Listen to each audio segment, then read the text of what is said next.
Welcome back to 10 Slide Info.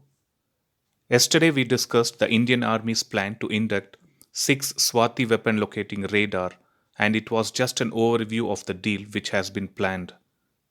In today's video we will discuss more about the weapon and just to reiterate the use of such a radar.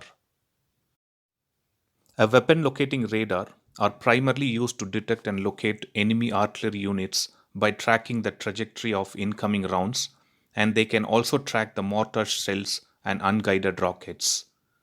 These radars also support fire and control attacks delivered by similar friendly weapons with fire corrections. The Swati weapon locating radar uses an advanced signal processing technique for detection and tracking the projectiles in the presence of ground, weather clutter, and other forms of interference in electronic warfare scenarios. Algorithms for trajectory computation take the environmental parameters into consideration while estimating both the launch and impact points for desired accuracy. These radar are designed for high mobility, quick deployment, and decamp as well. So that was the details about the Swati weapon locating radar. So let us quickly run through the various features, characteristics, and uses of these radars for which the Indian Army is interested so much for acquiring 6 of them. The Swati weapon locating radar has been jointly developed by the Electronics and Radar Development Establishment of DRDO and Bharat Electronics Limited. These radars became functional starting via the first prototype from 2004. This weapon locating radar utilizes a C-band radar with a frequency range of between 4 to 8 GHz. The C-band is a portion of electromagnetic spectrum in the microwave range of frequencies which ranges between 4 to 8 GHz.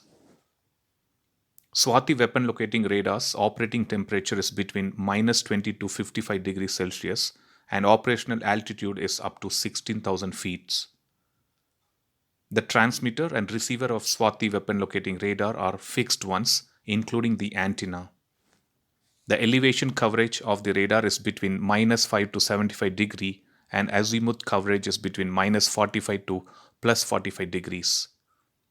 The azimuth and elevation are nothing but the angles which is used to define the apparent position of an object in the sky relative to a specific observation point. Up to 99 weapon locations can be stored and tracked at any time and can be transmitted to the command center. The data is displayed in real time and can be overlaid on a 3D digital map. The weapon locating radar can store a 100 km into 100 km size digital map for display at any point of time.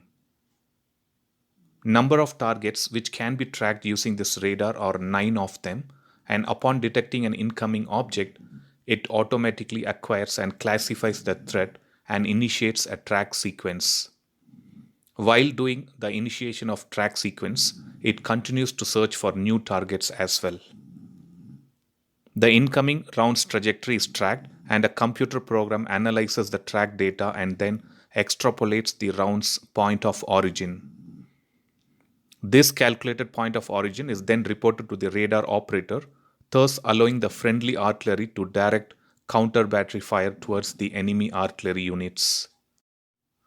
This weapon locating radar is mounted on 8x8 Tatra truck, which is being manufactured by BEML in India under license. The system is a 2-vehicle configuration with the primary sensor, processors, display, and control unit on a single vehicle and a separate power vehicle to power the radar. The radar data can also be displayed remotely. Coming to export information about this particular radar, as we already discussed in the other video, Armenia had conducted trials of similar systems which was offered by Russia and Poland, but Armenia went for India's Swati weapon locating radar. And as per the agreement, India will be supplying 4 Swati weapon locating radars to Armenia. So that was a quick look about the various properties, factors, and characteristics of Swati weapon locating radar, which is being inducted by Indian Army. Thanks for watching. I'll upload another video with a new defense update or an aviation update later. Please do subscribe my channel and hit the bell button next to it. And also feel free to leave a comment in the comment section. Thank you.